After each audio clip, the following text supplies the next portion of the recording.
Hi everyone, I'm GREYMOND. Today I want to talk to you. A question that I get asked a lot is, why is my brain doing this? Why is this happening? And OCD is a disorder. It's not an illness in the proper sense of it being an illness. Consider this. Say, for example, I give this example all the time, and it illustrates the point very well. Say, for example, you're walking in the forest. You walk, you feel like you saw a bear. This is non-OCD situation, real life. You took a walk, you feel like you saw a bear. Okay, you got scared, ran away, went home. Now you look out the window, you look at a tree. What is the first thing that pops up? Bear. You go into not even a forest, like 4 trees growing in the same space. What pops up in your brain? Bear. Why does the brain do this? Your brain do this to protect you from possible danger. It doesn't matter how improbable the danger is between 3 trees in a non-forest area. Your brain associated trees to fear. And now it's sending it to you every time. Now, this is a non-OCD example, right? So what happens next? So the person starts to disregard, right? Person without OCD, they're naturally like, okay, this is a park or whatever. This is just a, little garden. Like, there's no bears. And they just like, okay, I'm disregarding naturally without actually saying those words. They just naturally ignore the thought. And because they naturally ignore the thought, eventually the thought goes away, the bear danger decreases in their mind. Now, with OCD, it's very similar, but just amped up to the max. So, for example, now let's take the same situation in an OCD way. So, a person who is extremely afraid of being, let's say, next to a wild animal, let's say for contamination fear. Let's just say, let's not even involve death in this. Let's say contamination fear. Okay, so the person walks into the forest, and say somebody in the forest is, let's say, walking a dog. They walked by the dog and they think, oh, what if I touch the dog? What if I'm contaminated? So they go home, they look outside, they see dogs walking outside, they're afraid to go out of their house. But what do? They power it up. The more they power up the thought, the more the thought grows. They start to avoid regular life activities.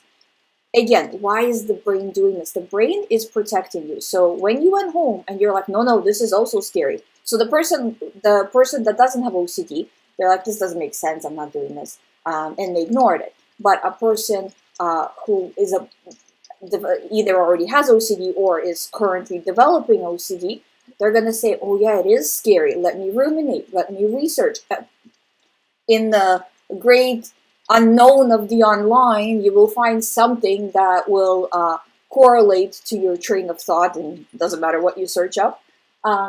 So you do that, you now have backup to your story through online or whatever, and the compulsions continue to grow in number, and your brain is starting to view it as more and more relevant. So the point of all this is, even though there was an initial trigger, the reaction is what really matters.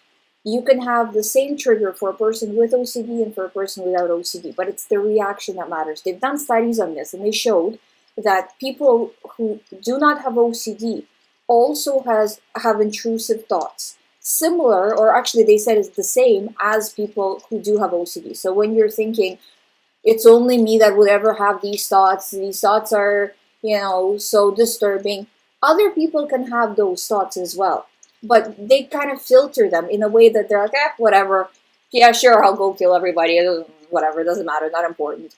And they continue to move on with the day. While a person with OCD attributes it to themselves, makes it feel like this is important, right? Putting importance on it, and your brain's like, oh, if it's important, if it's scary, I have to protect you from everything that's important and scary. That is my primary function. I will send you the autopilot anxiety, all of the connecting things. So again, right, with the first example with the forest and the trees, right? Anytime you see a tree, it connects it, even though it doesn't logically make sense, but that part of the brain that's more reactionary than logical in the way of deeply understanding the situation. It's more like tree scary in the forest than tree scary everywhere.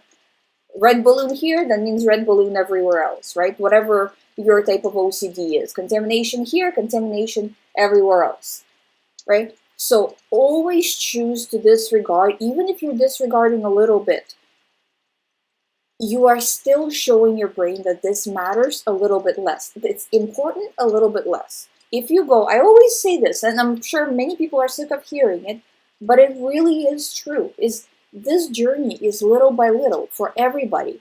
But it's not actually that little when you are reducing, say, by 10% every few days. You will get down to zero fairly quickly, like I say, within 30 days, maybe 60 days, but it has to be continuous effort that today, no matter what compulsion I'm doing, no matter how much reassurance I usually do, I'm going to reduce by 10%.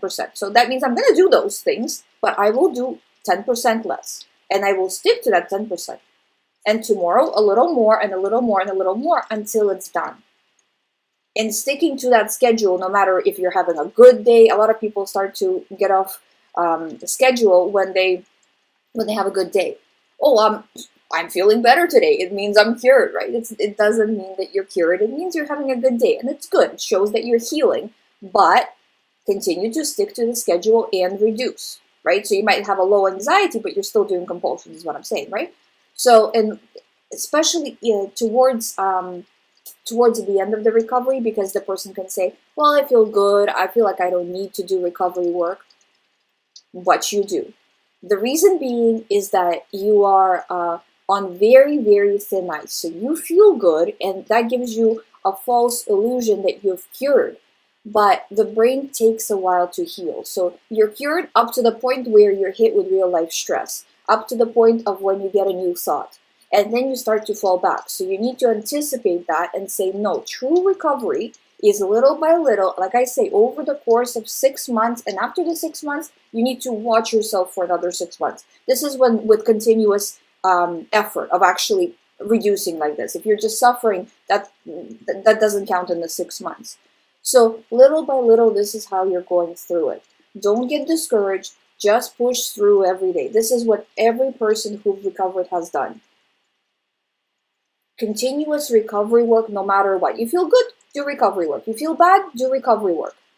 Don't take days off, because when you take days off, it's really hard to get back on track. You know this with every other habit situation that you have in every other aspect of your life, right? That you need to stay on the ball.